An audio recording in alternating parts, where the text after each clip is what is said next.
This reading and the work of Vygotsky in general has such a tremendous impact on the concepts of creativity in early childhood. In this reading, Imagination and Creativity, written by Vygotsky, I was struck by how Vygotsky himself discussed his own early impressions that he drew on, which reiterates the importance of the variety of early experiences that we provide as teachers. In this chapter, Vygotsky states that memory traces are built upon repeated stimulatory experiences. This reminds me of what we've learned about brain development and how synaptic connections are strengthened by repeated early experiences. So I'm kind of making that connection there between memory traces and synaptic connections. I really like Vygotsky's analogy comparing the formation of memory traces to how a crease of paper is like a map for which early experiences are retained and which are weakened.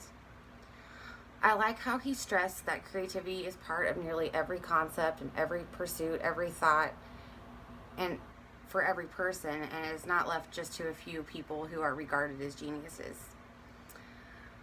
In this article, he also speaks about a boy who saw a man walking down the street with a lame leg and discussed the boy's impressions and ideas and the boy's attempts to problem solve how this happened to this man and how he could be helped in the future and why. And this reminded me that creativity is so much about problem solving and generating solutions. And I feel like that's something important to remember, that creativity is not just about an art or a product. It's solving problems is, being very creative.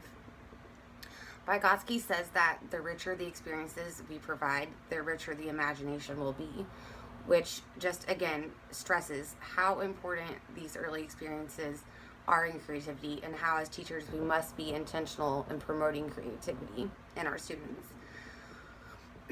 Every child is born creative, and it is something that we must incorporate and encourage as teachers, and something that we promote and something that we celebrate in our students.